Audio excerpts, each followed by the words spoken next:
Here we have the new 2025 Cadillac Escalade. This one comes in the premium luxury trim level, 4-wheel drive, black Ravens to paint, and then we have the Renaissance red with jet black Mulan leather interior. Powertrain consists of a 6.2-liter naturally aspirated V8 engine, and that's made it to a 10-speed automatic transmission. But coming around to the front end here, absolutely love this spec here. You get your LED headlamps along with your LED daytime running lights, and the lights don't flash like that. That's just how my camera's picking them up, even though it's pretty cool. But love the styling of the new Escalade. I wasn't really feeling it when it first came out, but especially with these 24-inch wheels, gotta love it. Speaking of which, 24-inch aluminum wheels here. Now, you might be thinking, how is this gonna ride with 24-inch wheels? We'll test it out on the test drive portion, but you do get magnetic ride control as well as the air suspension, as this one is equipped with the touring package, so we'll see how that holds up. Passive keyless entry on the front. Now with the touring package, you do get the soft closed doors, and I absolutely love this Renaissance red here. It looks absolutely stunning. Memory seat functions are here. One touch up and down windows on all 4 doors. Power mirror controls. You can power fold the side mirrors with blind spot monitors and those. Power door lock controls, and there's your handle there. We get that AKG studio sound system. Full 4-wheel drive modes, the air suspension, we can raise and lower that. And then you have the electronic parking brake, trailer brake controller, hood release, and there are your pedals, power tilt telescoping steering wheel. I'm gonna lower this a little bit. It's very hot out, so that's why I have the AC up. But here's our power driver seat with 4-way power lumbar support. And again, just love how beautiful that seat is. This interior is my favorite on the new Escalades. I'm just gonna say it. But a huge thanks to Cadillac of Murfreesboro for allowing me to review this Escalade today. I'll leave a link below in the description.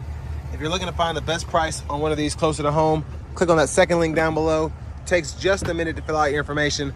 I'll make sure the local deals are fighting to get you the best price on this or whatever new vehicle you might be interested in. And I'm also starting memberships up, so if you want to get early access to this video, well, to future videos, go ahead and sign up for that. Starts at just 99 cents a month, and you'll get early access to whenever I get these videos posted. But have the seat up front adjusted for someone of my size, being 6'3" with longer legs. So sitting behind myself, decent space back here. There's a view of the front from back here. And there's the sunshade when it's closed. Now with the rear entertainment system, you can hook up your HDMI ports with the hotspot, Hulu, YouTube, web browser, all of that, and pretty easy to function this system in general. Really like how good the graphics are here and just how nice the screen is itself. Seat back pockets on both sides. Now we have our rear AC controls here, and then 3-stage heated outboard seats. Bottle holders are there. And then you have 2 USB-C ports there for charging, and then your HDMI ports for either screen there. 3-prong household plug-in there. I believe that's 120 volts. Here's a look at the back seat. I'm gonna see if I can adjust the brightness and make my way back there. It's a tight squeeze in the middle. It's not terrible, but here's the space back here sitting behind myself in the second row. So, I mean, pretty good space in here for, I don't want to necessarily say full-size adults, but if you wanted to fit 7 adults in here, you could. And I like that we have the hanger hooks and the vents in both rows. Let's go ahead and make our way towards the back. Now, in terms of the AKG studio sound system, I have tested that on a couple of Escalades, Escalade ESVs, so I can tell you that it is a very good system there. Premium is recommended to get the full power output, but you can run regular on this, which is always good. There's a look at the back. Trailer hitch, it's integrated there. There's your spare, and there's your exhaust there as well. And I like how they did the exhaust tips here, integrating that in the bumper. Now, if you want to open the lift gate, push the crest there. And there's a look at the space behind the third row. Top tethers for the car seats are on the back of the seats themselves. And then we can power release the second row, power fold up and down the third row.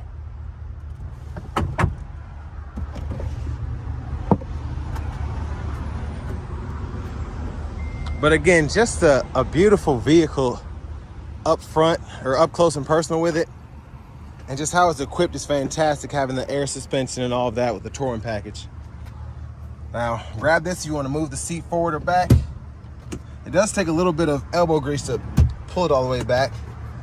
And then you can hit that once to fold into the floor, hit it a second time, you can tumble it. And then pretty easy to put it back into place. Again, just requires a little bit of elbow grease there.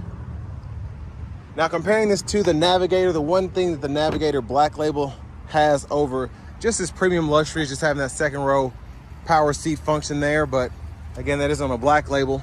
So comparing that with a Sport Platinum or something like that, pretty neck and neck. This one's only $114,289 for the sticker price there. And you all can pause anywhere you need to if you want to take a closer look at anything. But yeah, this one's pretty well equipped with options. Those 10-spoke alloy wheels. I think I might have said aluminum earlier. But having the rear entertainment system, and you have to pay a big premium for that Renaissance red, but it's worth it in my opinion.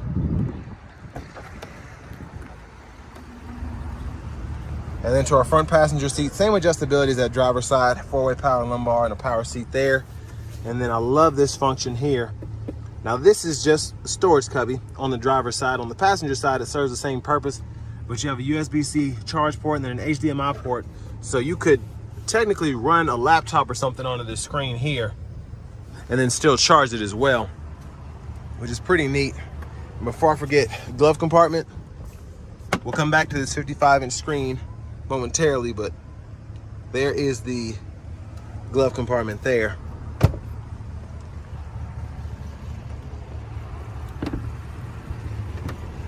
Now as we come back around to the front, it's a quick look in the engine bay. 6.2 liter V8. And before we hop in the driver's seat, I'm going to show off the blinkers.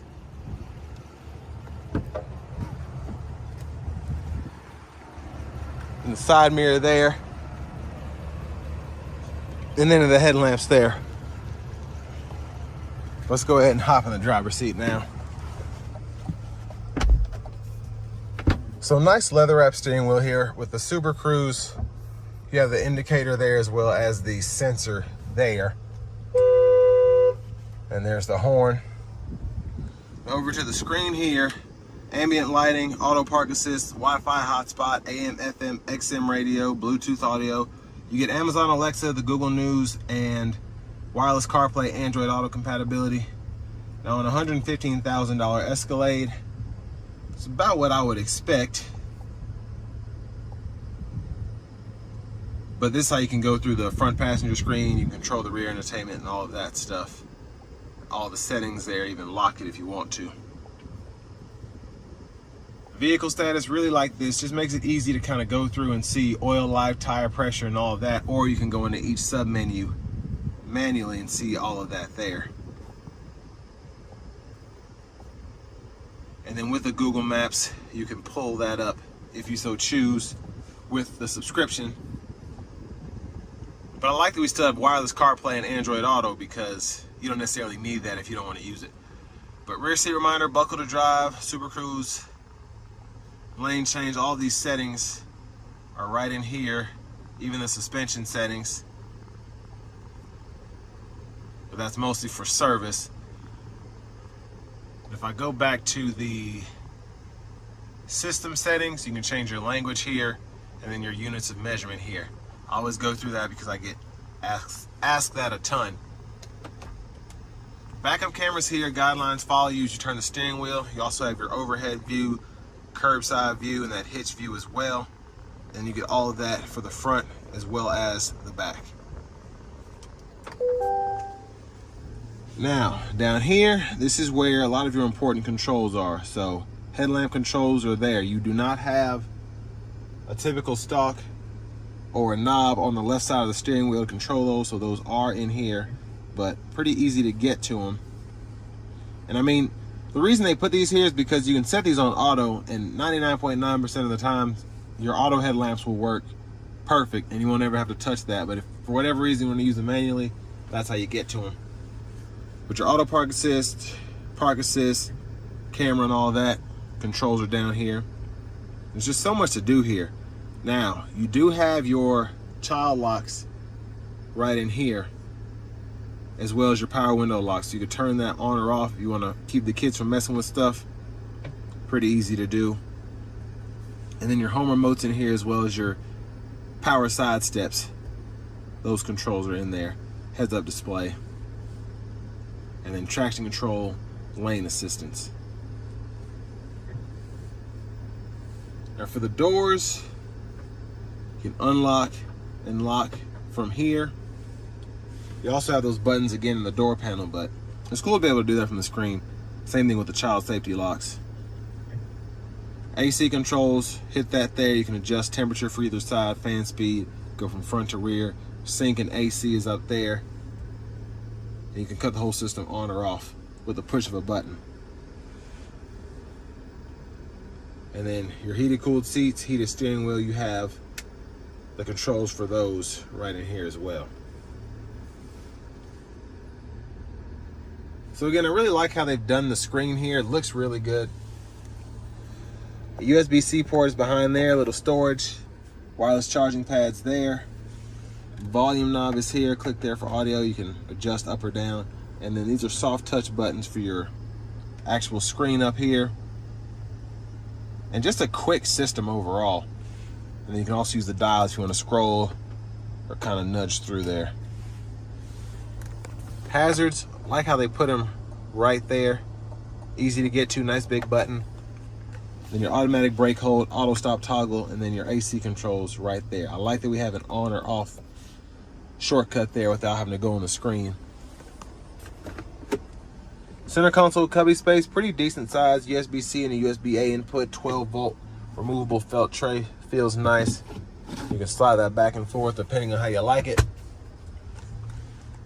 Depth sensor inclinator, you can turn that on or off there. And then you can power fold this third row. Lift gate control here. Push the button to open or close, and then sunshade, slide or tilt the roof there. Now, we're gonna see how far it goes back with a one-touch slide here. So that's pretty impressive. One touch all the way behind the second row glass. Really like that. And there's a look at the back seat from up here.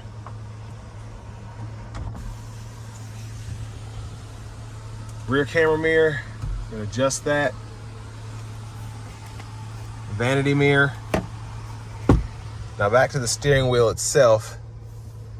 On the left side stalk, blinkers, high beams, you can flash there. Wipers are here, rear wipers here. Pull either way there for the rear wiper fluid.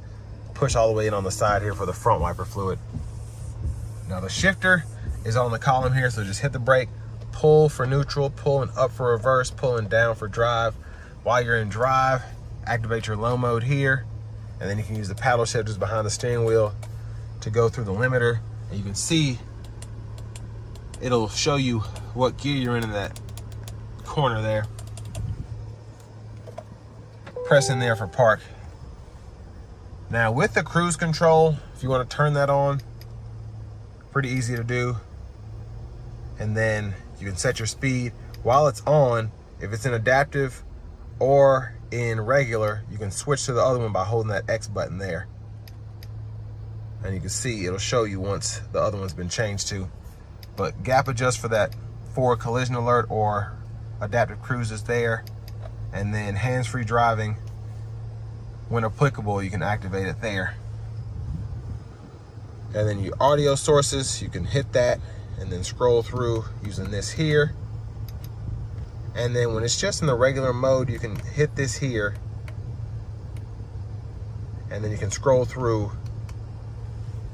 Well, sorry, you don't have to click it. You can just scroll through at any time when it's up, and you can choose between the gauges, the Google Maps, the AR camera, or the driver assistance view there.